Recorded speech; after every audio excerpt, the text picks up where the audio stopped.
lucky number 13.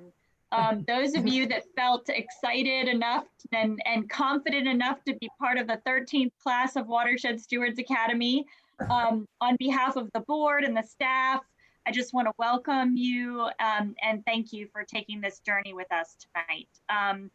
You join hundreds and hundreds of other people who have been part of the Academy over the last 12 years, since December of 2008. And you are representing, though, our very first all digital class, or mostly digital class. So thanks for taking the leap of faith with us. And we're really, really excited to share this time with you. Throughout this course, you'll be meeting lots of different people. You'll hear from experts both in your pre-session materials, during the session. You'll be learning a little bit from the various WSA staff, but I would be remiss if I said that one of the most important groups that you may learn from is each other. You know, I've had the opportunity to look through all of your applications, and what you guys might not know sitting here today is that this is such an accomplished and talented class of people. And so I'm just incredibly happy to be here on this journey with us. And I should say that I often learn just as much from our participants as I do from the course materials. So with that, welcome. And let me tell you a little bit about what we're going to be doing today. Actually, before I tell you what we're going to be doing, I'm going to go over the really quick Zoom tour. I think most of you might be pretty familiar with Zoom. I'm going to go through a couple of features very quickly. If you're not comfortable or need a little bit more help on Zoom, you can reach out to Francesca or any of us, and we can work with you, you know, offline to get more comfortable. But everybody joined and everybody can be heard, so I call that a win. If you're joining from a computer, if you scroll across the bottom, you'll see several icons. One of the most important is the mute function. I think Francesca might have gone through and muted most people. The size of the class is such that there can often be feedback or background noise that's distracting. So when we're doing presentations, we'll ask for people to mute themselves. And when we're doing discussion, we'll have people unmute themselves. And you can mute or unmute by clicking on the microphone. Francesca can also mute or unmute you. The video, the cameras, the video button, you can turn on or off your camera. We love to see your smiling faces, but of course, during a presentation, you know, it might not be necessary to have your camera on. And certainly if you're having low internet bandwidth, sometimes turning the camera off helps with that. Going over, we've got the participants tab. I see we have 38 people with us so far tonight. And if you click on that, you'll see each of the people's names represented. And then next we've got the chat button. The chat button is going to be a pretty useful button for us because we have a very large class. When we do questions and answers, often we'll do those through the chat so that everybody can have an opportunity to ask a question and to be heard. And so there's not that awkward, you know, talking over someone and then pausing. So when we ask for questions, we'll most of the time be asking you to use the chat function. So you just click there and type your message in. Zoom is pretty cool in that you can either send a message to everyone, or if you want to have a side conversation with someone, you can click just one person. So you can do that. That chat function is there. And then we have a share screen function, but really only we're going to be sharing screens for tonight. Francesca is going to be recording this session, and she'll be recording all of the sessions so that if you miss one sometime, you'll be able to go back and watch the session. So she'll be starting that recording. And then the last one on the bottom is the reactions. So if you click the reactions, you'll see a bunch of different emojis. One is a clapping hands if you want to clap your hands, or a thumbs up if you want to give your thumbs up, or you can raise your hand if you need to. That's a quick tour. The last thing on my quick Zoom tour is at the top. You'll see at the top right-hand side of your screen, you'll see the view button. And that view is, everyone's probably default view is the grid view, which I like to call the Hollywood Squares view. So you're seeing everybody's tiny pictures. You may at different times want to switch to speaker view, and that allows you to see a big picture of the person who's speaking and not be distracted with quite so many faces on the screen. So you can change that as you like, and we may recommend, different views at different times, but we cannot change the view for you. That's something that you'll have to do. Let me pause and see if there's any emergency question about Zoom. Okay, let me tell you how today is going to go. This is usually a long session, like a day-long session where we get to know each other and go on a big tour in a big yellow bus all around the county. You guys have already gone on the tour, hopefully. And what we're going to do is we're going to invest a good bit of our time just with some short introductions and getting to know each other in the big group. And then at the very end of class, we're going to put you into small groups where you're going to make plans to continue to get to know each other at a later time in our Steward Learning Pods. But in between the introductions and the end of class, we're going to spend some time in discussion and questions and answers around the materials that you viewed as part of the pre-session coursework. So the stormwater tour, any of the presentations. So this is just a time to get our feet under us, ask questions, get to know the course a little bit, and then we'll be introducing some course resources to you. So that's what's going to happen for the next 52 minutes of our class today. And then we'll also be staying on until 7:30 if people just have burning questions or want to continue the discussion. We didn't want the online portion to be too long, but if people are really discussing and you want to keep discussing, we'll be on for an extra 30 minutes if you'd like to. With that, let me turn it over to Francesca, who has our first interactive poll for the evening. Yeah, hi everybody. So what we're going to do to get to know each other a little bit better is we're going to do a little poll that everybody will answer, and then we'll have a group of you introduce yourselves. So when you introduce yourselves, if you could tell us your name and your community, and just in like 1 to 3 words, something that you're really excited to learn about in this course.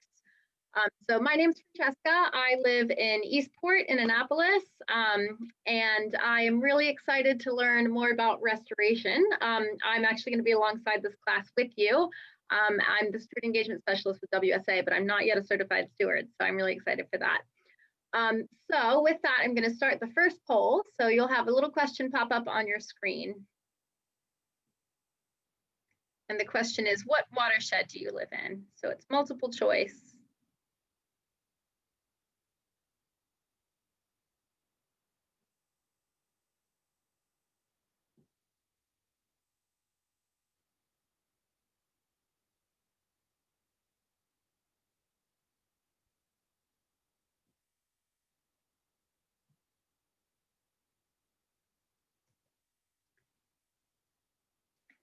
So while Francesca's popping in the first group of stewards to introduce themselves, let's go ahead and have the Watershed Stewards Academy staff introduce themselves, and then we'll start with Allison.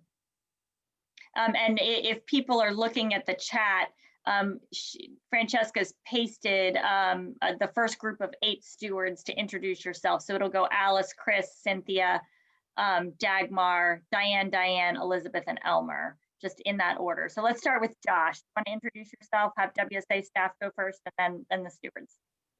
Hi everybody, my name is Josh Clark. I am a landscape architect and the restoration coordinator with WSA. I actually don't live in Anne Arundel County, I live in Upper Marlboro, but I love working in the county and I'm excited to be working with you guys. Great, thank you. And then Chris. Hi everybody, my name is Chris Clark. I am a landscape architect and the restoration coordinator with WSA. I actually don't live in Anne Arundel County, I live in Upper Marlboro, but I love working in the county and I'm excited to be working with you guys. Katie, and then Trish. Hi, everyone. I'm Katie. I'm the Development and Communications Coordinator with WSA. I've been on staff for about 3.5 years now. I live in Crofton, and I apologize in advance if you can hear some screaming. It's my toddler holding my husband hostage downstairs. Hi, I'm Trish Hennessy Webb. I am a Master Watershed Steward from Class 2. So I've been around for a while. I live in the Magathie River, or not in the I live in the Magathie Watershed, and I'm the part-time help at the office, and I'm a retired engineer. So Allison, go for it. Let's hear who you are and where you're coming from. Hi, everyone. My name is Allison. I live in Spinnaker Run in Annapolis in the Back Creek watershed. And I'm really excited to get to know all of you all and also to learn a lot more about native plants and rainscaping. So I'm super excited to hear more and discuss the videos we saw. Great. So thank you, Allison. Before Chris comes on, I just changed my view to speaker view so I can see the people who are introducing themselves way up close. So if you hover on the top and want to switch from gallery to speaker, that's sort of a fun thing to do, but let's have Chris go next.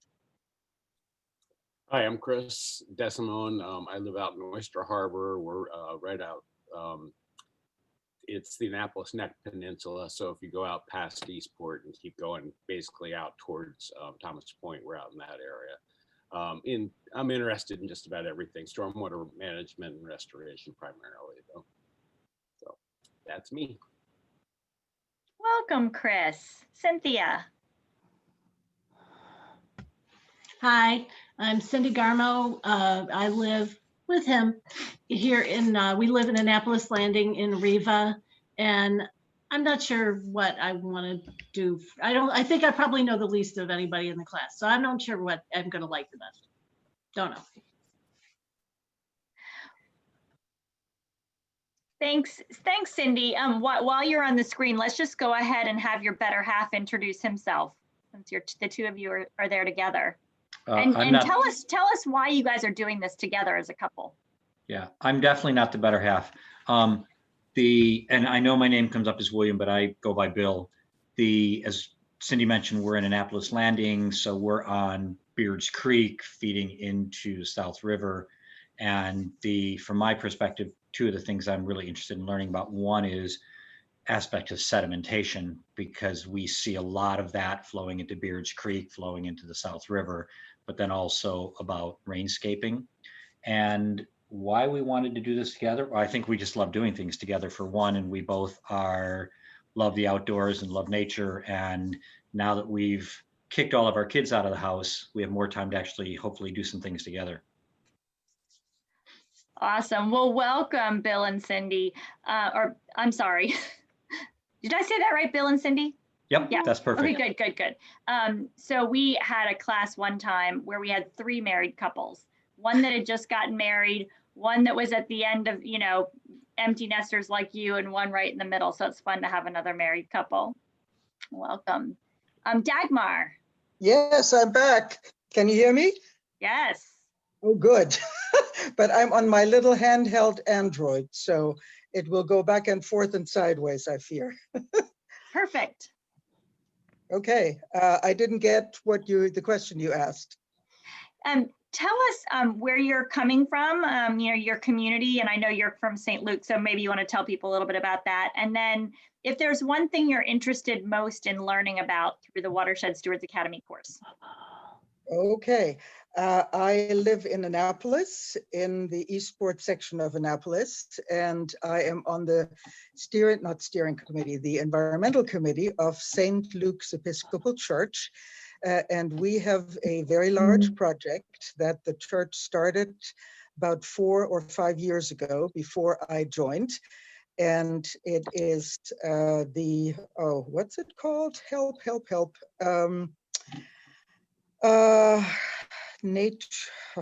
Restoration of nature?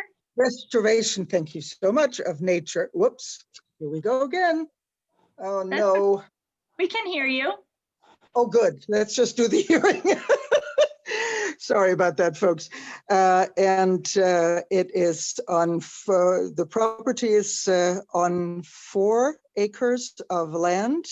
It connects 38 acres in the community, and we totally did the property, and were able to get $1.5 million grant to plant over 1,000 trees, do rainscaping, do all the things I'm about to learn about, because I'm the newbie on the committee. So let's see. I guess what watershed do I actually belong to? I don't even know. Well, you would be the Severn River watershed at your church. Severn. Yeah. Ah, okay, Severn River. And I'm Okay. seeing that Francesca's put up the poll results here. So we can see that we've got most of our class from the Severn Rivers. That's the most popular one, but a good number from South and Magathie, some from Patuxent, and some from other. One of those might be me. I join you from the Wye River watershed over on the Eastern Shore, and some that are not sure. So that's Okay. great. Now at least I have learned where I am located. Good. So, you asked, I'm sorry, next you asked. was Diane Hill first. And just in the interest of time, let's try to keep it to just super short answers, like just a couple words of what you're really excited to learn about, because I just noticed the time there. Okay. Hi, I'm Diane Hill. I live in Crofton, Maryland, and I'm most interested in rainscaping with native plants. Great. Welcome, Diane. Hey, I'm the other Diane. I'm Diane Ray, and I live in a community called Windsor, which is in Broadneck. So I'm in the Magathie River watershed, and I'm a freelance writer and reporter. I've written a lot about different organizations and churches doing all kinds of projects that relate to WSA. So I'm kind of interested in learning about the big picture and how everything all fits together and all the players, and to get a larger sense of how this works to clean up our waterways. Awesome. Thanks, Diane. And then Elizabeth Lay was next. Okay, it is Elizabeth Lee. Yeah, like Key.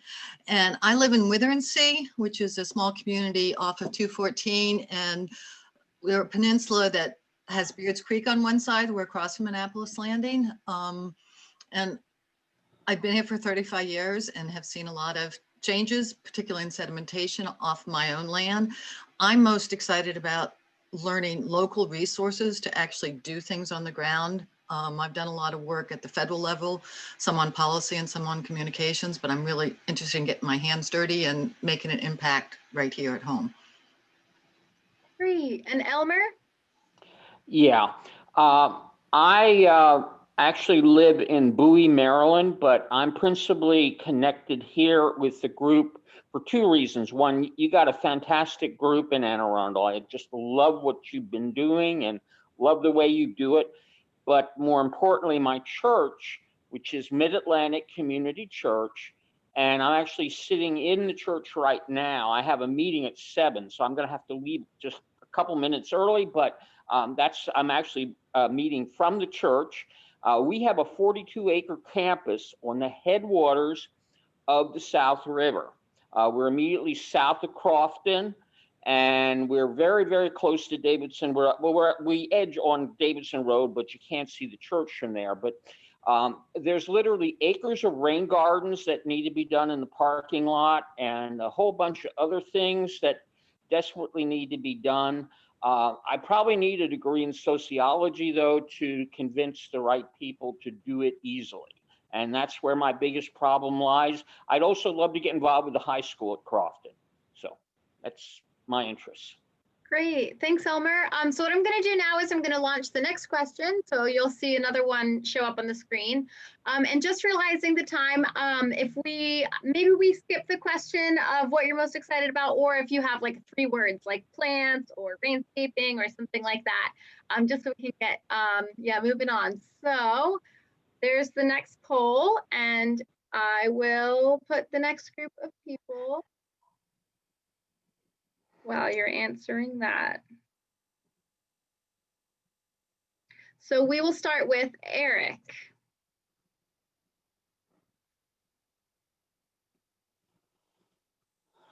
I'm still trying to do the arithmetic on how long I've been in Anne Arundel. Caught me off guard. Sorry.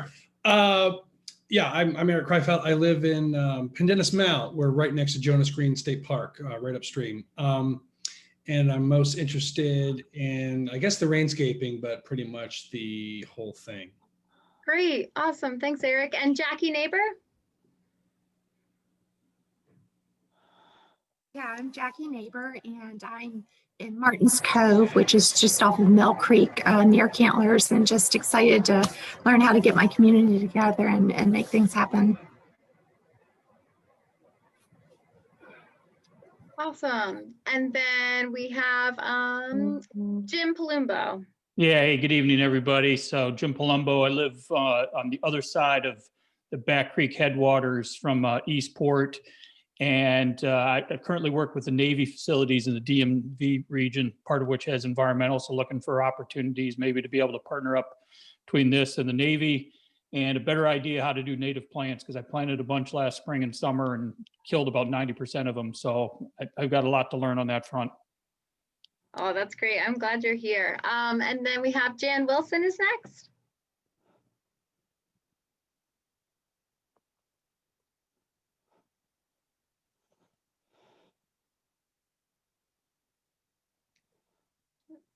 Jan, you still there? She's on mute. I'll ask her to unmute then.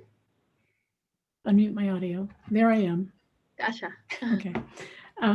So I live in Riva Trace, just down the road from the high school in Annapolis. That's the South River watershed via Gingerview Creek. Lots of interest, but really quickly, really interested in erosion on slopes, especially in our neighborhood, and want to learn about native plant solutions for that. Awesome. And then Jean Martin.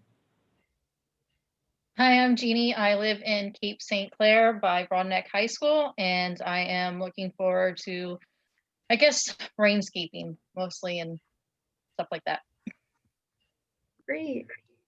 And Jenny Janice?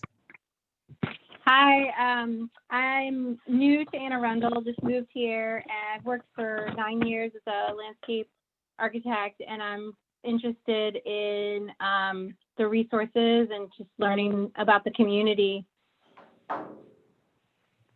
Great. And Jillian Seagraves. Hi, my name's Jillian Seagraves. Just moved to Glen Burnie, Southgate, and not sure what my watershed is. I work for a stormwater management company, Petro Design Build. So really interested in everything. Awesome. Thanks, Jillian. And then Jim McNichol. Hi, I'm Jim McNichol. I live in Gambles, Maryland, and I'm looking forward to being part of the WSA family and learning whatever I can.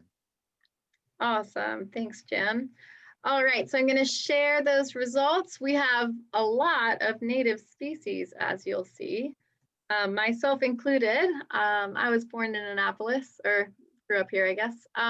So our next group, I'm going to share the next question here, which is, what song most represents your pandemic experience over the bulk of this past year?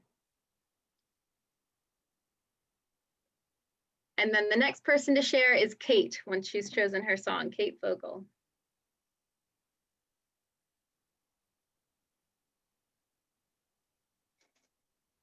Hi, I'm Kate. I just moved to Annapolis. I live near Admiral Heights, and I'm excited to learn about rain gardens. Thanks, Kate. And then we have Kim Stringer.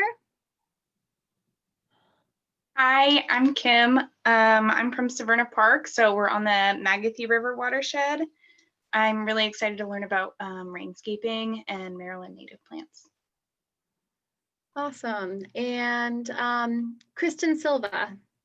Hello, I live in Carrollton Manor in Severna Park on the Severn River. It's a very hilly community, and we have a lot of problems with erosion. So that's where my focus will be. Great. And Lauren Toomey? Hi, I live in Two Rivers within Odenton, Maryland, and so that's a new development. And I'm interested most in the grant process and being able to get some great things done. Great. And Linda Meyer. I'm in the Gravely restoration area. That has really inspired me because it was really interesting. So I really would like to go ahead and learn about replanting native plants and things like that. Awesome. And Lucy Heller. I am Lucy. I live in downtown Annapolis on Maryland Ave. And I'm just excited to learn. I guess restoration mostly, but in general, excited to learn. Thanks, Lucy. And Lynette Delpret.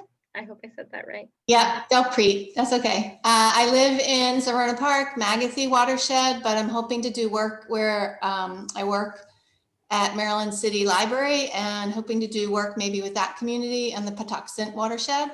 So anything I can learn to help get the community involved is why I'm here. Awesome. And Lynn Michael.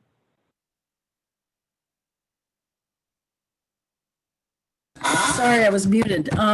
Lynn Michael, I live in Shearwater on Spot Creek, and I've asked Baywise to come and do an assessment of our community, which hopefully they will. And we've done one rain garden, but we have people here who just don't believe in native plants or reducing impact on Spot Creek, which feeds the Severn River. So we have a lot of silt and plumes that you were talking about before. So I'm really concerned about all of that stuff and how we can improve our community. All right, thanks, Lynn. So as you can see from the results, we've got a tie between sitting on the dock of the bay, watching the COVID go by, and getting by with help from our friends. So I've got one more question, and this one is, which native species are you most like?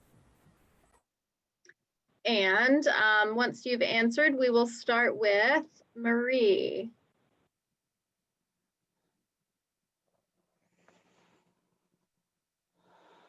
Sorry about that. I was trying to submit my answer.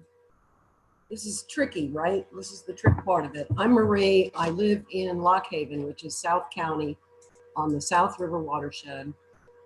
Interested in learning everything, but maybe want to focus on maintenance of living shorelines and rain gardens.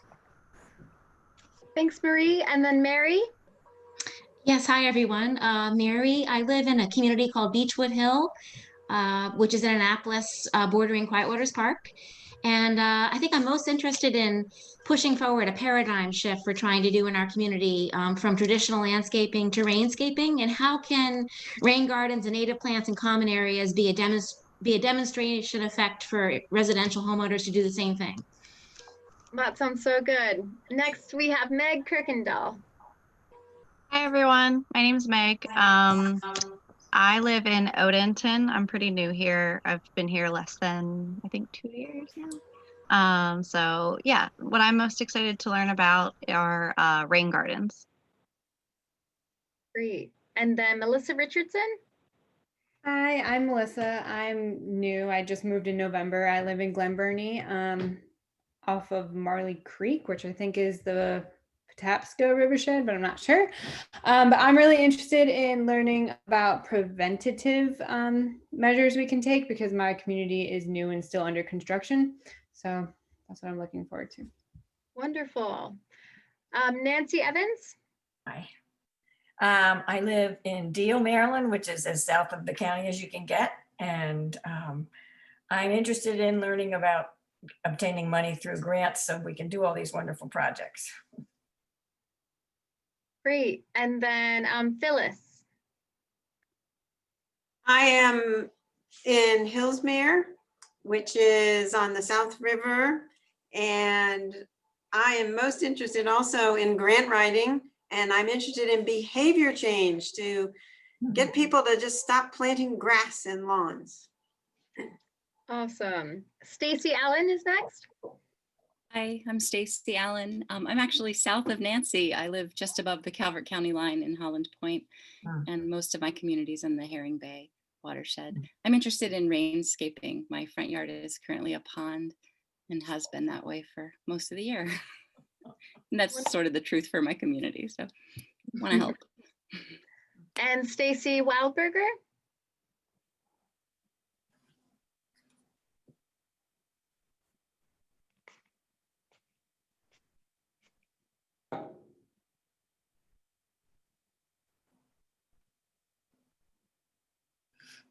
Sorry, I was muted.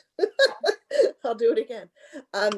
Stacy, I live in Cape St. Clair, which is the Magathie watershed, and I am most interested in stormwater mitigation and restoration. Great. And Steve McCarroll. Hi, everyone. I'm Steve. I live in Admiral Heights, Annapolis, along Weems Creek, which is the last creek just below the Route 50 bridge. I'm also on the green team at Temple Beth Shalom in Arnold, which drains all its stormwater into Mill Creek. So I'm interested in issues in both those places. Thanks. Thanks, Steve. And here's the results from our final question. You can tell I was a little chilly when I wrote this. Nobody's a Diamondback Terrapin. But we have a lot of adaptable people, which is really great. And I think, you know, seeing that you guys are all up for taking an online course during this kind of wild time really shows that. Francesca, I don't see the results. Does anybody else see them? There we go. Oh. Adaptable. Good.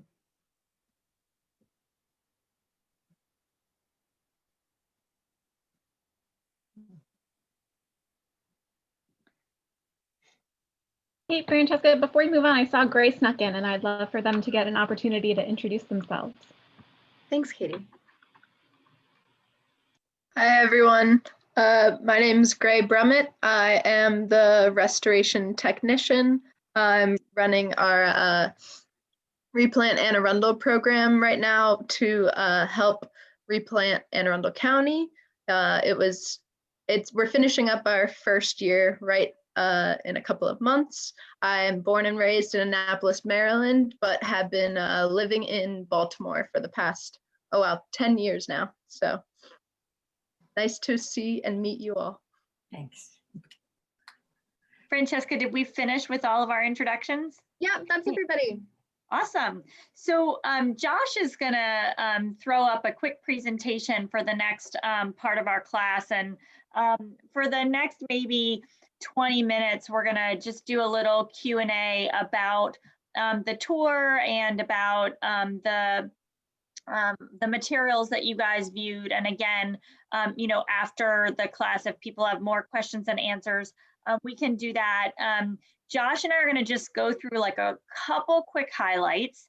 And then if you guys have questions, if you wouldn't mind using the chat function, and Josh and I will monitor the chat and ask the questions as they come in when we're done with the quick presentation. So Josh, let me go ahead and start. Sounds good. Thanks, Suzanne.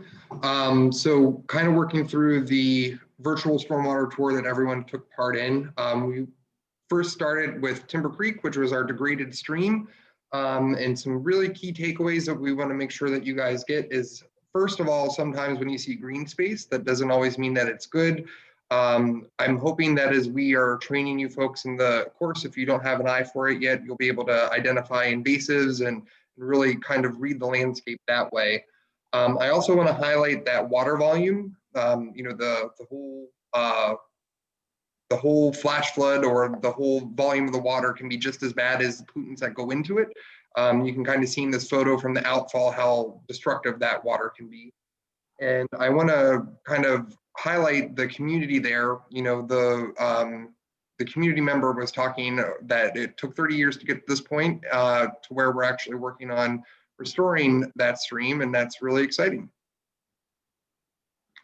Okay, and let's go to the next one, the Barry resident. So this is Steve Barry, and I'm so glad you guys got a chance to hear from him in this tour. He was one of the founders of Watershed Stewards Academy, and one day I'll tell you the story about Steve, but you know, he's really taking his yard, and you know, before he started with Arlington Echo and sort of environmental things, he had non-natives planted in his yard, and he gradually added a bunch of native plants and put together a number of different practices. So the rain barrel is one practice, and that rain barrel then feeds into the bioretention area. And I did want to just signpost, I know we had a label in the video, but the bioretention, as he's talking about it, he's really using the term bioretention to talk about the processes that are happening under the ground that sort of clean and cool the water. There's also the stormwater best management practice bioretention, which is essentially like a big rain garden. His bioretention holds water all the time. It's more like a decorative pond on steroids that actually filters the water too. But the bioretention, that's a stormwater practice, functions like a rain garden where it's draining, similar to the bioretention in Cedar Creek, if you remember that one. And then the last thing I just wanted to highlight about his project is the swale, the roadside planting that he has. In most areas, you really do need permission to do things in the roadside. And the reason for that is that those are often right-of-way areas where utilities are buried. And so if the utility company needs to dig up that area, all they have to do is seed and straw, and your project is destroyed and they don't have to put it back. So we always caution people before working in the road right-of-way. It's a quick introduction, and we'll talk a little bit more about that issue later in the course. So the next stop was Millstone Village, where you learned about environmental site design. And for environmental site design to be successful, it takes a village. You guys will learn really quickly that I like puns. So just hang in there. But the idea being that this entire community is connected with small practices that treat the stormwater as it's coming off of its impervious surfaces. And then they all connect in what is known as the treatment train, which we'll talk about more later. But then also the community there is also part of the village, right? And it takes all the folks who are living there, whether that's within the HOA or with community volunteers, to help keep the practices up and running. One thing that I want to point out that we did not include in the video is that environmental site design does have some limitations in Anne Arundel County. We're required to treat a 1-year storm event, which is about 2.7 inches of rain during that event, and the county requirements and that sort of thing. That's all that is required with that. And with climate change and the change in precipitation that we're seeing, that can be drastically undersized. So that is one of the big limitations that we see with environmental site design. And I think you guys kind of saw in the video as well that sometimes these practices are in place as well that folks don't exactly understand what's going on. So, we have a steward there now who is helping to learn and get things implemented and maintained correctly. So hopefully you guys can do the same in your communities. Great. Cedar Ridge. So I wanted to make a quick note about these tour stops, about the fact that we made these great videos of these places throughout Anne Arundel County where there's restoration. And when we go on a tour in person, we always ask permission of the property owner, and people know that we're coming. I just wanted to give a caution that while it might be very tempting to want to go and walk through some of these projects, if they are on private property, we'll just ask that you only view them from the street without permission because this is someone's backyard. So I want to just give that quick note. But this project is really interesting because it gets at a big pain point that we see in a lot of communities, which is there's big mature trees that are great and really help with the stormwater, but they create shade. And so it's hard to get things to grow, for grass to grow underneath of them. And this is an example of a planting that could happen in an area that where grass is not growing. And certainly before this project, there was a lot of bare dirt. So this is a sort of a great after shot to something that you guys might be seeing in your own communities. The other thing that I would offer is that that there were a lot of buried utilities, and so they had to work around those. Jenny's asking a question. I'm just going to go ahead and answer it, as it's coming in the chat here, which is there supplemental irrigation installed? And the answer to that is no. So native plants often need water the first couple of years in establishment. Once they're getting established, if you plant the right native plant in the right place, once it's established, it really should be able to go without irrigation unless you've got like a crazy drought year. And so for that reason, we don't really recommend irrigation, that's installed. It's just not worth the cost, and it's really not necessary to irrigate extra. And that's one of the great benefits of planting natives. Although in those first couple of years, you do need to make sure that they have water. But good question. Keep those questions coming. Just type them in as you think of them, and we'll go to the next slide. So this was Woods Memorial Church, and I'm really excited to hear everybody's interest in native plants that brought that up tonight. And this site is a really great example of the power of plants. Over this course, we're going to talk a lot about right plants in right places. That goes into what Suzanne was just saying, knowing the right plant palette that would do well under shade. This also is a really great example of different site constraints. If you will remember in the video, this photo is where they had some steep slopes. And that, again, was a concern that some of you folks have brought up, and that's something that we can talk about more as we kind of get into it. Native plants and trees are some of our best friends when it comes to treating stormwater, and they're not overly expensive, especially if they're done right. And when you start planting the natives, you actually start to really patch together some of our lost ecology. And it's always implementing the right flora is really helpful for the right fauna as well. Great. So our last stop on the tour, and again, we'll just have some Q&A time for the next 10 minutes or so after this quick. So please feel free to put in any questions. Jim, I like your question about soil, which I'll get to in a second. So Asbury Broadneck, United Methodist Church, and Woods are both part of the Riverwise Congregations program, which is and also St. Luke's. We've got Dagmar on, and Elmer, hopefully his congregation will become Riverwise, but it's a church, it's our congregational engagement program. The Asbury Church joined us because they had a problem, and it wasn't a problem that we could solve alone or that they could solve alone. So I hope that you really heard loud and clear in that video the importance of partnerships. The other thing I wanted to point out about this project is that the solutions really began way up in the watershed. So looking way up the hill and trying to stop some of the water there. So with that, let's go back to our, Josh, you can just stop sharing your screen and we can go back to our grid view, and we'll start taking some of these questions.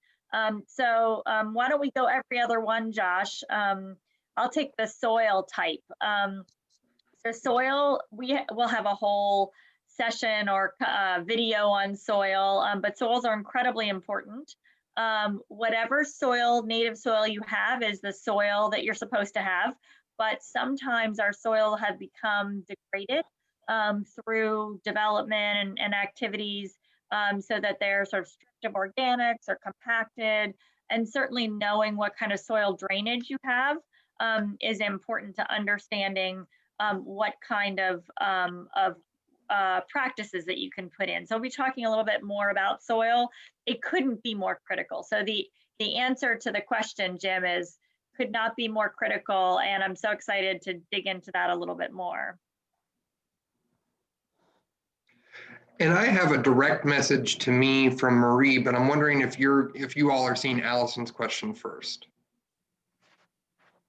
Yeah, I see Allison's, but if you, yeah. And I think, okay, so Marie asked, ESD in Anne Arundel County may not be what it should be due to design constraints of a 2.7-inch storm event, and what would be a better benchmark. And I think that ties in with Jan's question about what a 2.7-inch rain event is. So I'll try to hit both. So when we talk about the frequency of storms, we tend to assign them a 1-year storm, a 2-year storm, a 5-year storm, a 10-year storm, a 100-year storm. You might have all heard of that before. And when we think about that frequency, what we're really talking about is the frequency of the amount of rain that falls during those events. So in Anne Arundel County, a 1-year storm event will produce 2.7 inches of rain. Did I hit that right, Suzanne? Mm-hmm. So as I said tonight, with climate change, with changes in our precipitation, our 1-year storm is not going to be 2.7 inches of rain. It's going to be, the frequency of that is going to be probably less, and that's all about probability. I don't want to get into that too much tonight. But to answer the question about what the benchmark should be, I think we're trying to figure that out, right? There's a lot of opportunity for that to be a discussion. I know a lot of folks in the field are designing the 5- and 10-year storms to be safe, but I think as things change, we're going to have better direction. Yeah, just to piggyback on that, that is a question that is really hot for a lot of the local governments that are trying to address flooding and damage coming from these larger intensity and larger volume storms. So the answer for the community person who's just putting in a practice is you just have to look at what your budget is and what you can do. And just try to do the best that you can. I'm going to just actually tack on to that, the treatment train question. So someone asked the treatment train, what is a treatment train in Millstone Village? And this might, was Linda asked the treatment train question. A treatment train is just a number of different practices that are following water from where it falls to the stream. So in Steve Barry's house, the water first comes into the rain barrel, then it goes into the bioretention area. And then it sinks into the ground. So that would be the train. In Millstone Village, there's the swales, which are the sort of dry ditches that lead the water into a bioretention area. And sometimes then that overflows into a tree planted area. So it's just hooking these practices together, and it's a way to handle more water than you could with only one practice. It's something that we see quite often and works really well in communities. And I'll just actually answer the one from Bill and Cindy about the stream restoration and the pond restoration in Annapolis Landing. There have been a couple different restoration projects. One was done by the county, and I believe Arundel Rivers is doing those other larger projects. So I think you're connected with Arundel Rivers Federation, but if not, we can connect you with them. Let us know if you need that connection.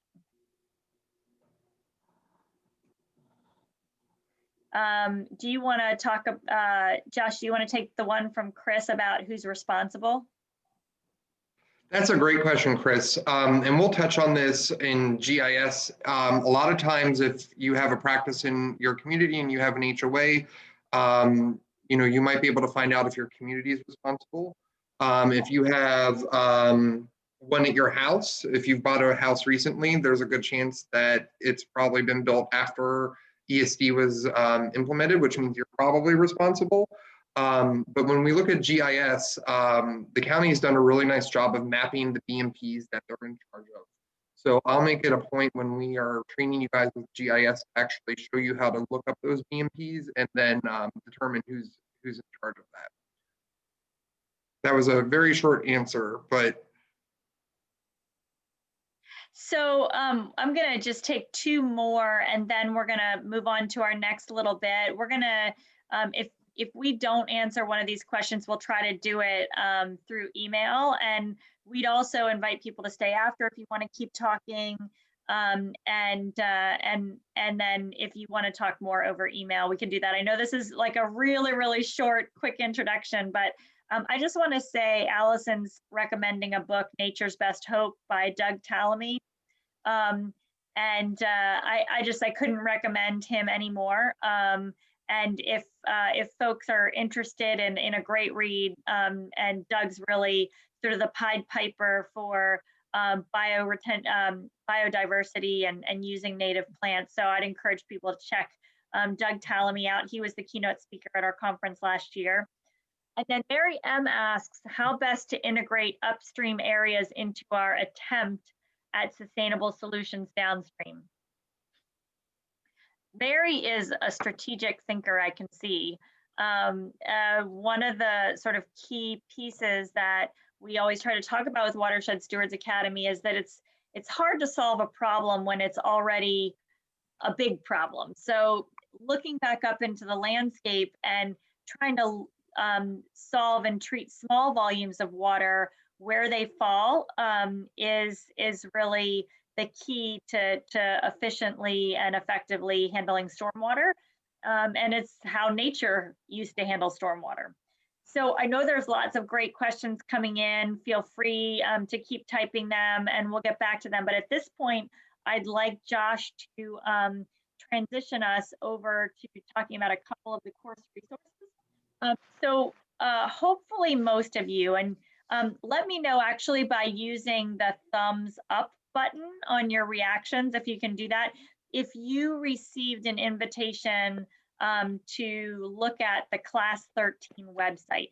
Now, this was only just sent to you hours ago, minutes ago, really before class. So you might not have, but I'm seeing some people have gotten the invitation to view this site.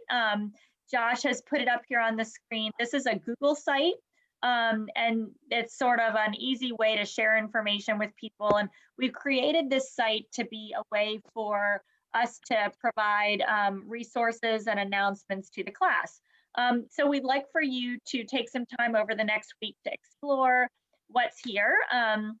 You'll see on the homepage, we've got some welcome. It's where we'll put announcements and the course schedule and syllabus. When you go to the course overview, that's essentially the syllabus that some of you received already. Those that are in Annapolis area received their package of materials from WSA. Those who don't live in the Annapolis area, you'll be getting yours tomorrow, courtesy of Nan Henry. She's a steward and she's helping us to provide some information, but the course overview tab is just the syllabus digitally. It's a good sort of one-stop shop that'll give you policies, the schedule, learning objectives, those kinds of things. So you can explore that. Next, the sessions tab, and you'll notice there's just one session up. The sessions tab for each session will give you the learning objectives. It will also give you the things that you need to do before class.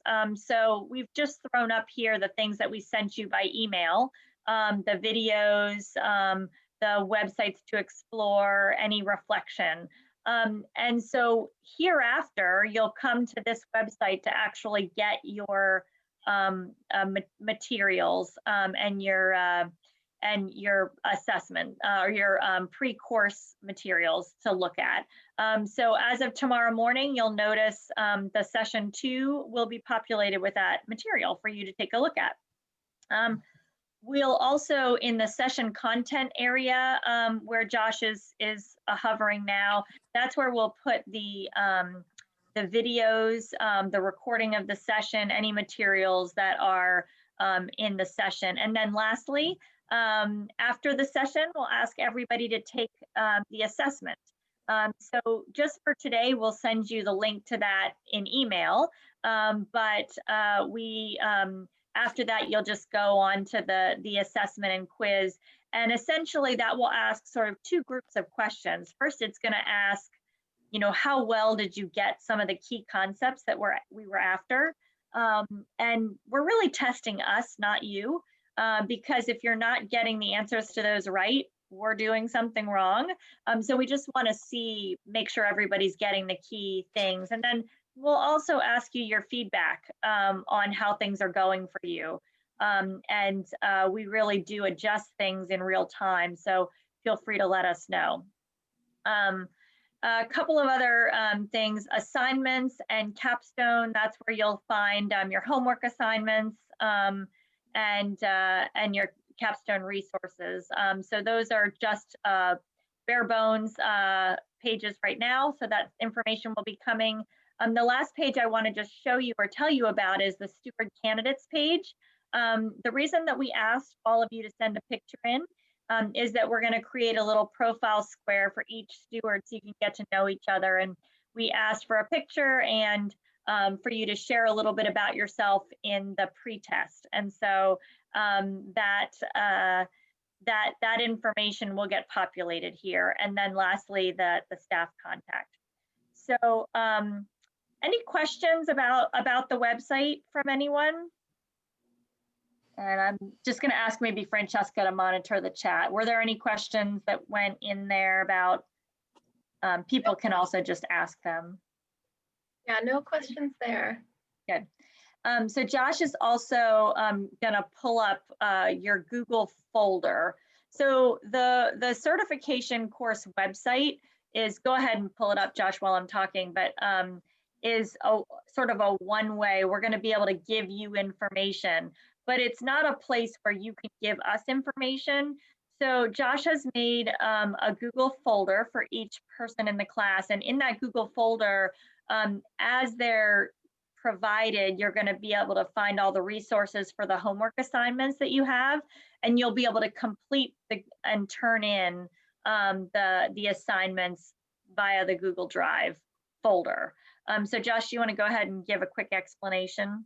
Yeah, so everyone should have received an email from me today that has a link to your specific folder, which will either be like that or a full link. And what I want to show you is two ways to upload things. So as you can see in my screen here, I'm going to make this a little bit bigger. You can do it as easily as picking up a file like our Watershed Stewards Academy logo here and dropping it into the folder like that. And you'll see that it says it's working on it, and then you'll see it in the folder. That's one way to do it. And then another way is to right-click within your folder and upload a file that way. So this will take you to your typical File Explorer screen, which this is not cooperating. Okay, there we go. And then I'm just going to choose our Replant Anne Arundel logo and upload that. And again, it's uploading. And when it's done, it'll say it's completed, and then it's there. The right click also allows you to create folders. There's a way to make Google Docs and Sheets there as well. And we'll kind of cover that as we need to moving forward. So Josh, a couple of questions came in on the chat. If anyone did not receive their folder, Josh will follow up with you directly, just individually, so that you can get the folder, make sure it gets to you. Also, if you're not a Google Drive person and you're sitting here and you're going, oh my gosh, I just don't even know how to begin to do this, we can work with you individually. So if you have any questions or discomfort with Google Drive, we'll work with you individually and you'll be a pro at the end. And then the headshots get sent to Francesca. So Francesca, we'll contact people individually if she doesn't have a headshot from any of you. And I would ask, if you haven't gotten your link, if you can reach out to me directly with the email, that'll be easier than trying to figure out if you guys haven't gotten it. If you guys can do that, just shoot me an email and I'll follow up with your folder. So the last thing that we wanted to do, and I think I'm about to switch gears on this, we were going to practice doing breakout groups and getting into our learning pods. I'm going to suggest that we don't do that tonight. It's just about 7 o'clock. And I wanted to tell you that, one of the things that is really important about the WSA course is getting to know one another. And you can see that this hour went by so fast and we didn't even get to talk almost at all. And certainly you guys aren't getting to know each other very well. And so we wanted to provide a smaller group way to do that. So each of the staff on the screen, with the exception of Gray, are going to be hosting a a learning pod, a steward learning pod. So for about 30 minutes a week, you're going to be getting together with that staff person and getting to know each other a little bit more, doing some activities. So your steward will reach out to you tomorrow morning. Not your steward, your staff person will reach out to you tomorrow morning to coordinate a time that they can set up a sort of a standing meeting. So you can let them know, you know, if daytime's better, evening's better, and they'll try to get something that will work with most of you in your group. So that will be coming to you by tomorrow morning. If you don't get into a learning pod tomorrow morning, you can feel free to reach out to me and I'll make sure you get connected with the right person. So let me pause, take a breath, and we can go ahead and unmute if there's any sort of burning questions that we want to ask for the good of the order, and then we'll transition to the optional discussion. Are there any burning questions from people about any of the really quick logistics that I reviewed tonight?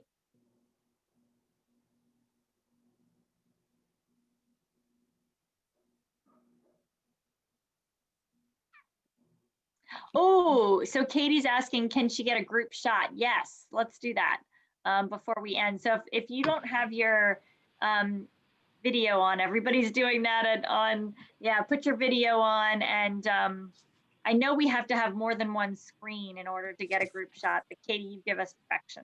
Okay, I'm gonna have to take two because I can only see half of you at a time. So I'll just have everyone smile at the same time and I'll let you know when I'm done. So 1, 2, 3, cheese. Sorry, this is how I have to get my toddler to smile for pictures. So I'm just gonna do the same thing. All right, 1, 2, 3, cheese. All right, thanks guys. Thank you. So this was a really quick class, went by really fast for me. I did not get enough of any of you. So next week we'll have another session. You'll have more things to review ahead of time. So excited to be on this journey with each of you. Those that want to stick around and talk, feel free to stick around. Those that want to exit and go on with your evening and put your kids to bed or get your dinner or whatever it is, feel free to exit off, but our staff will be here until 7:30 and we'll continue to take questions and have a little discussion.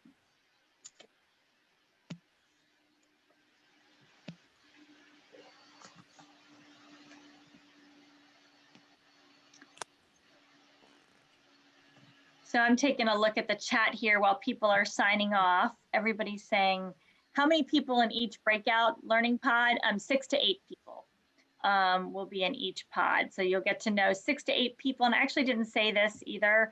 We're gonna be in the same pod for the first 5 weeks about, and then we're gonna switch it up. So, and I put you guys in pods very randomly, but generally geographically.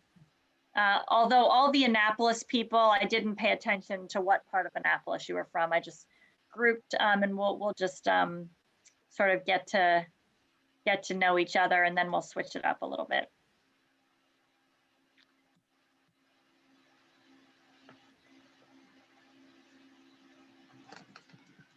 So I'm just going to scroll back up and Josh, sorry, go ahead, Lynette. Yeah. Probably not off the top of your head, but I'm so impressed with the, where is it, Cedar Ridge project. What did that cost them? Any idea? Yeah, that's a good question. I don't remember it off the top of my head, although I think it is in, maybe Josh can look this up while I'm trying to answer the question, but I think it's in the materials from the stormwater tour, the written materials. Actually. Yeah. Does anybody else remember? No, you know what? I have it right here in front of me. I didn't even look at that part of it. But is that really? It was only, this is saying 45,000 from Chesapeake Bay Trust, and then 15,000 from the Community Foundation, and another 1,000 from Unity. So it was a $60,000 project. Mm-hmm. Yeah, that seems cheap, doesn't it?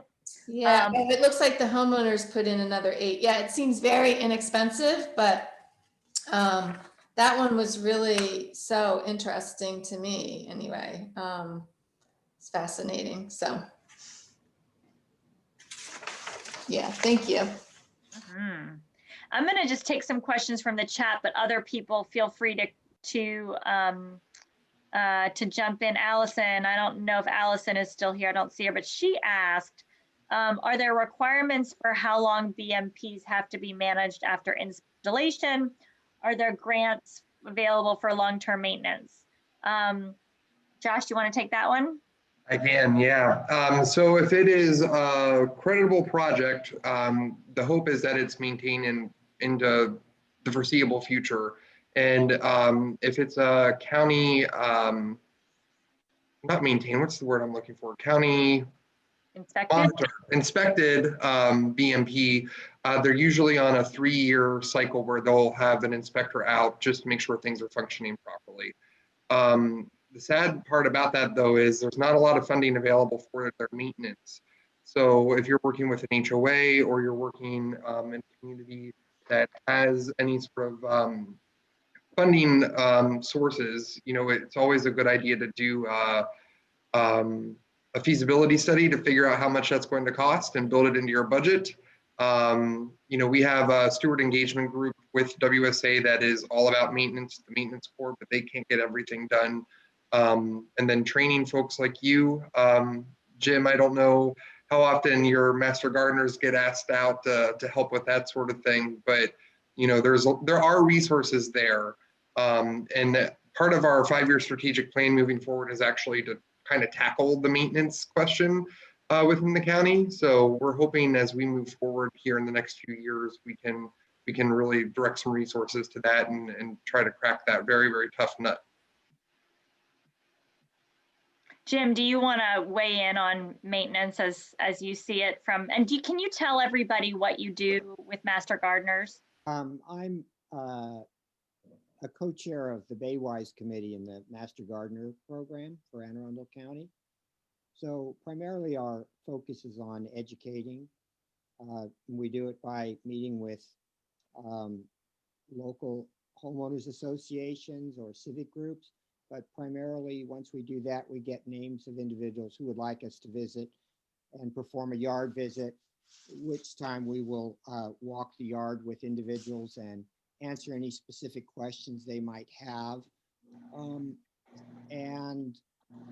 We can certify their yards as being Baywise friendly.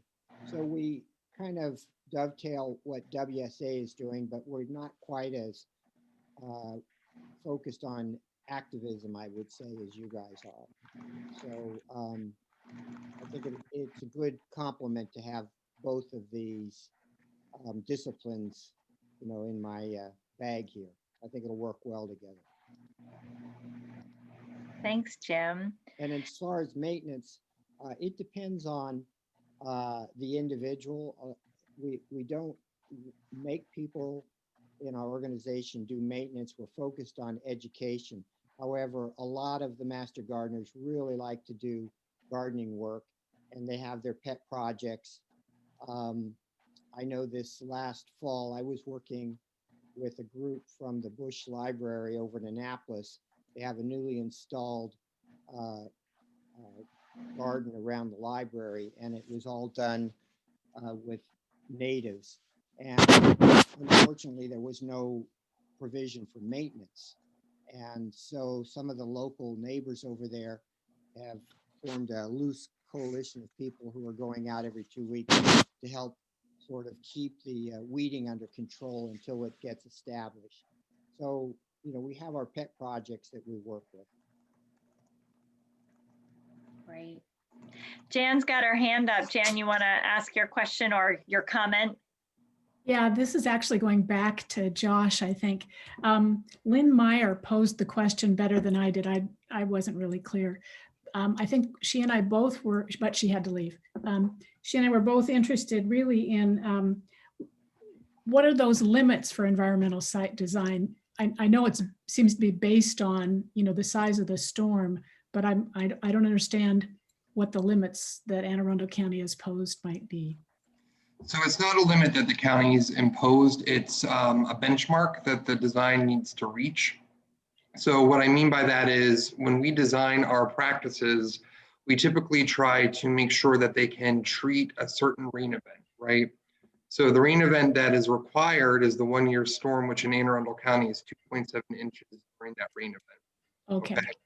So the limitation there is when we have storms that, say we had a storm like Ellicott City come through and it empties into a BMP that's only sized for a 1-year storm, that's not a good thing, right? That would blow that system out.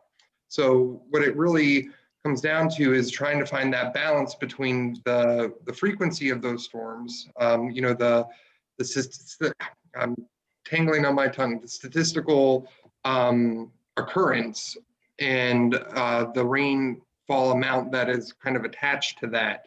And, you know, looking at the feasibility of making a big rain garden or a smaller rain garden to be able to treat those things. Did that answer your question? Yes, that does. Thanks a lot. So Diane, and I'm not sure which Diane, but it might have been Diane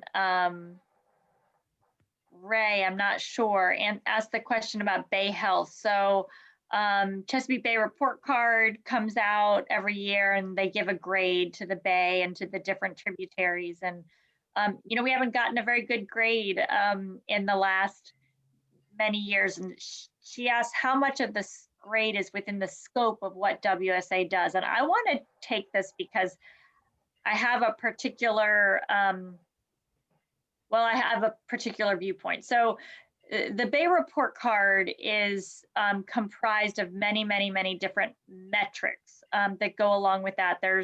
And they all relate to something called the Chesapeake Bay Agreement, which is the agreement of all of the states plus the District of Columbia who are tasked with cleaning up the Bay with the Bay cleanup effort. And there are 14 goals in the latest Bay Agreement. And the report card is sort of loosely based on those goals.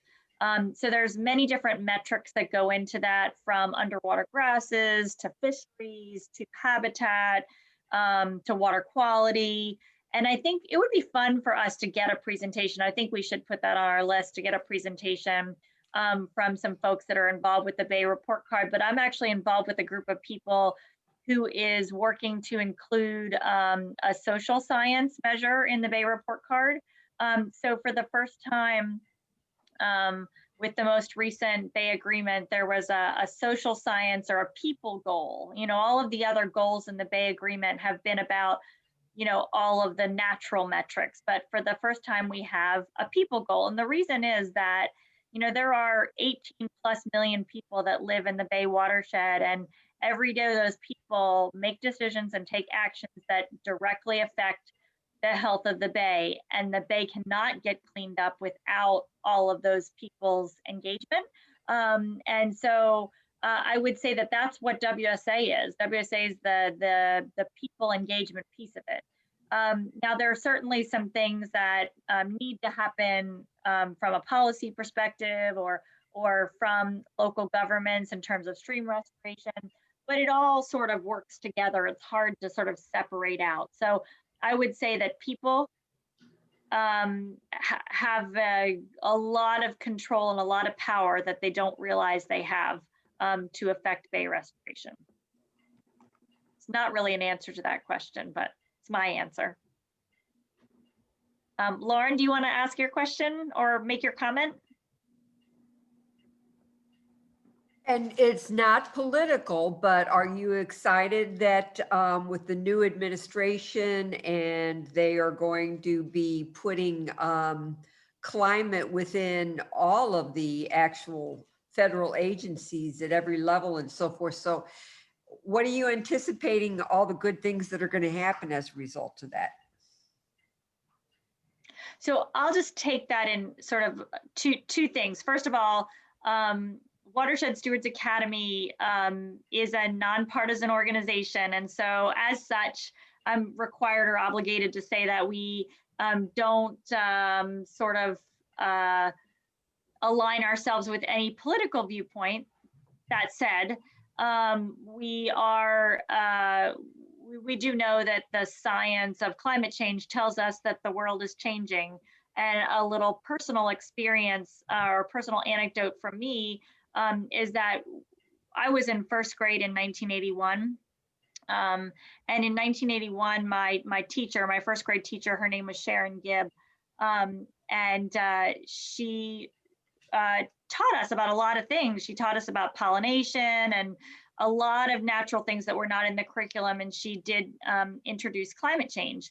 And yet nothing has happened about it in all those years. And it makes me personally angry that people who knew about this didn't do anything to help stem the effects of climate change. And I'm really excited that we are starting to see that being addressed. And I was on a part of a work group with the county that is helping to draw up a climate resiliency plan. So I have tremendous hope in where we are with climate change. And I want to give Gray a chance to sort of, if you want to say anything about climate resiliency. I don't want to put you on the spot, but I know that's an area that you've been really interested in. If there's any ray of hope that you're sort of seeing in terms of what's happening with communities right now in terms of climate change.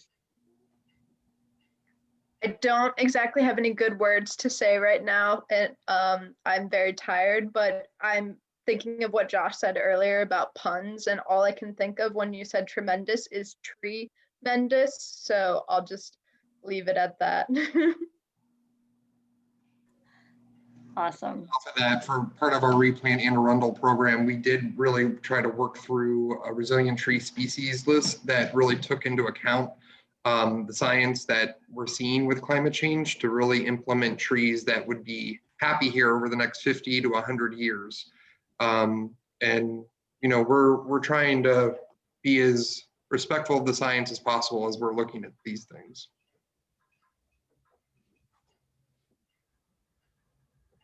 Lynette, I see your hand raised. I'm also looking at the chat, but yes, go ahead. Yeah, I'm sorry. I didn't realize, so I'm not seeing, I guess, all the chat. So I didn't mean to interrupt earlier. I just realized that you were going through. And I can't find my raise a hand button. So anywho, what's the difference between so like our community, the county is coming in and doing one of those stream restoration projects. How is it determined? Because it seemed like there was in the videos some stream restoration projects as well, was one of the videos, right? So, or more than one. How does it determine whether the county comes in and we had to get our homeowners to approve it, you know, 2/3, et cetera, et cetera? I'm just curious what the difference is between them and the Watershed Academy. Yeah, that's a great question.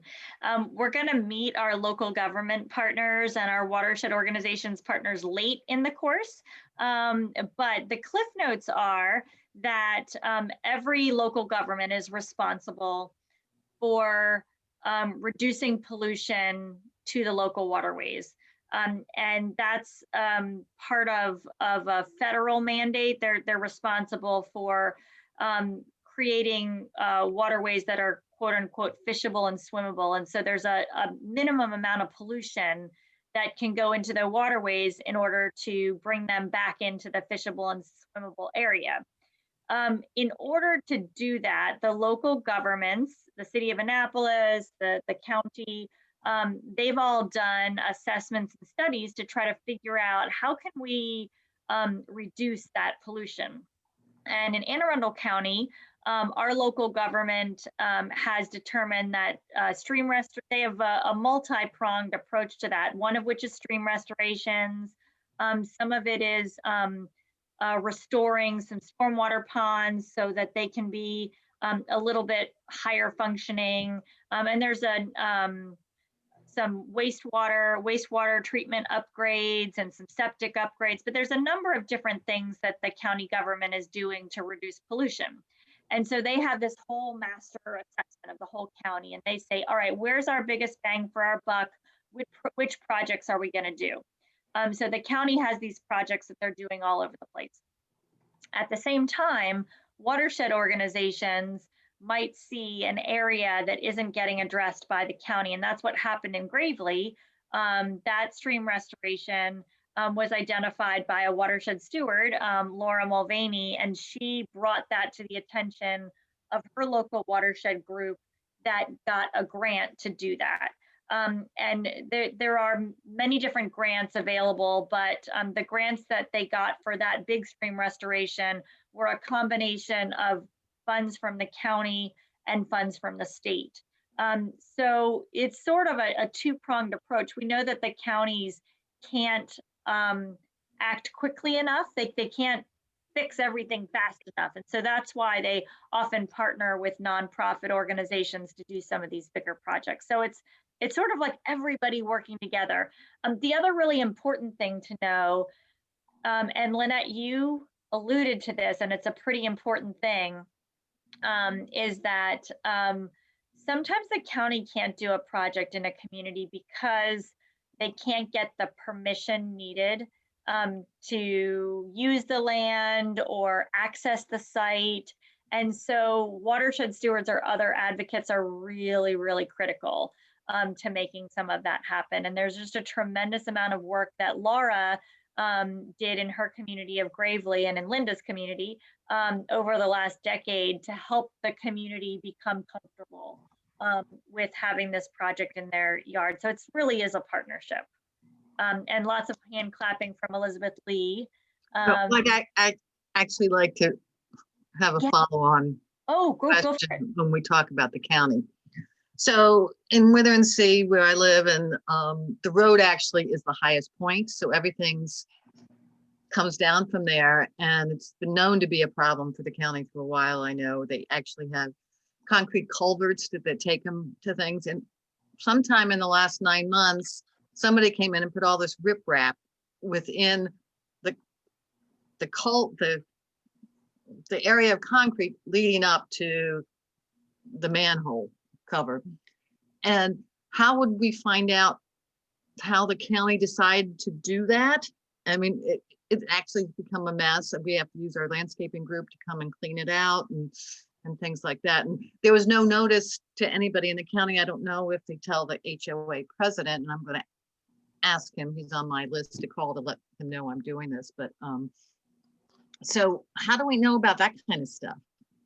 Okay, two things, two possible parts of the county to connect. And one of the things that we're working on, and one of the things that I think would be most really useful for you guys is a who do you call if resource at the county. But there's two possibilities.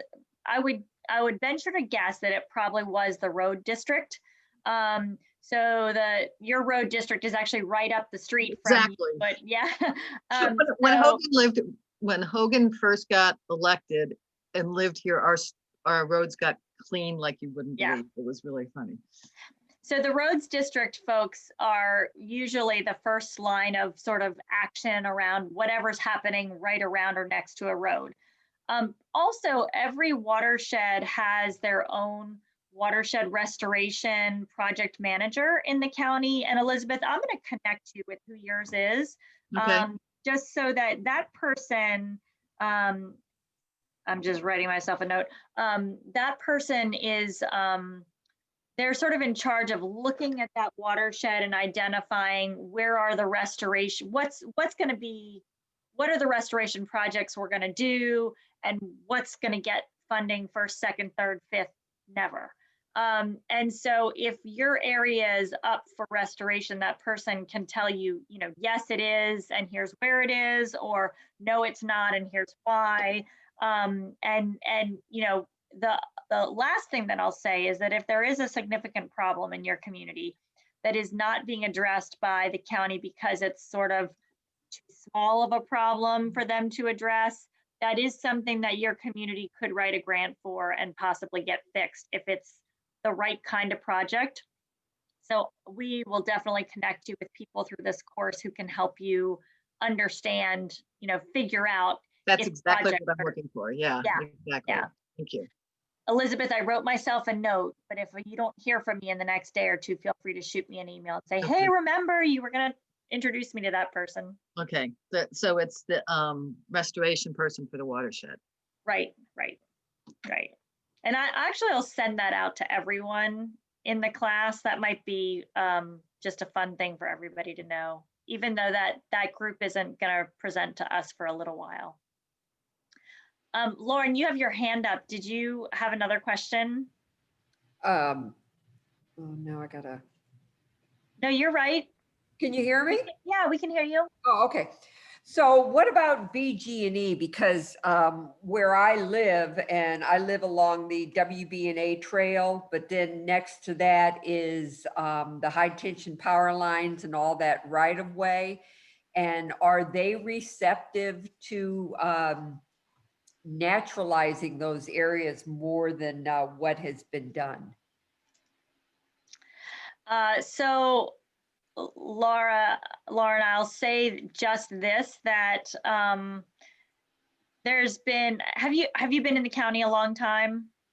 Just 5 years. Yeah, in my lifetime, and it's probably been more than 5 years ago, we had power line areas that were really grown up. I'm thinking about the Davidsonville area around Rutland Road, and it came to attention at some point that there was a national security problem with having lots of things growing right around power lines because you didn't have a line of sight, and there was some reason, and all of that was clear cut, and it caused a big problem.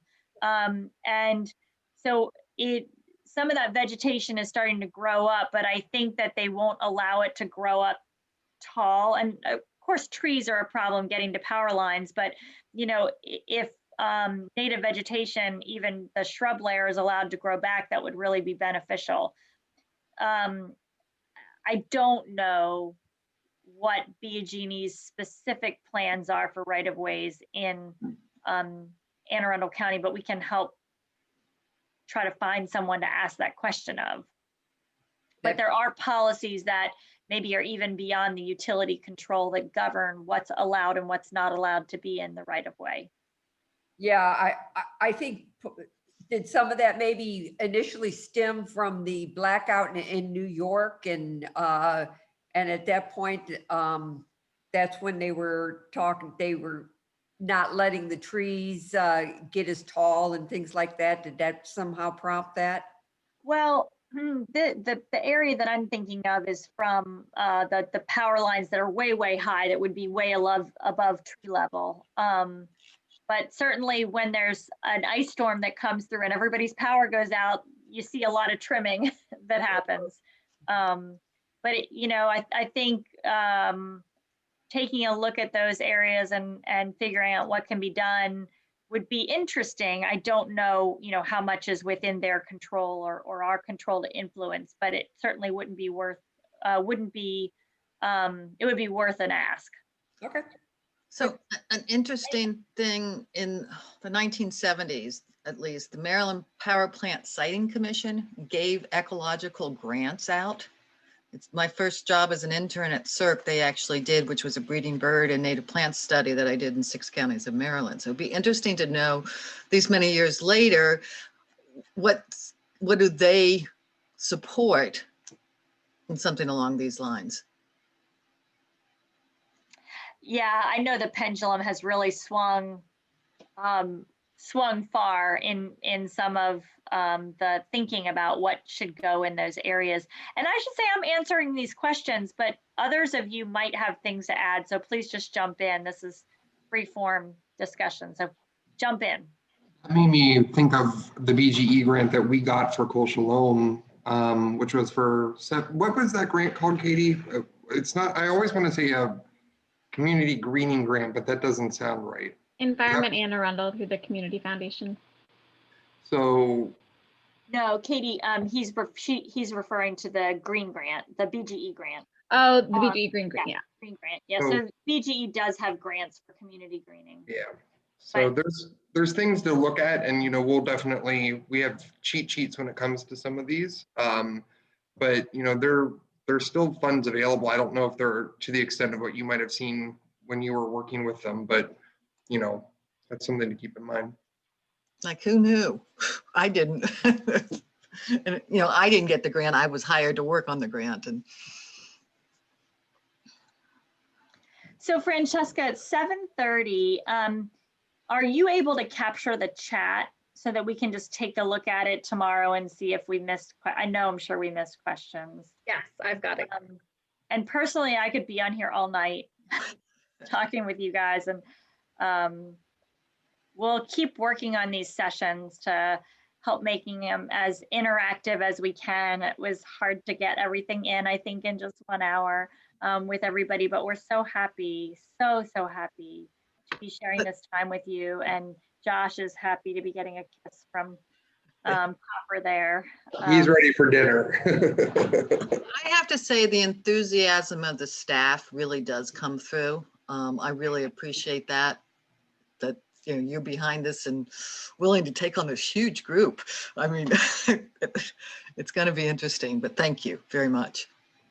Thank you all. It looks like a good class. Yeah, it's going to be a great class. It's going to be made best by the people in it. So enjoy the next week. We'll be reaching out with some next steps and with those Steward Learning Pods. Have a great night, everybody. Thank you. Bye-bye.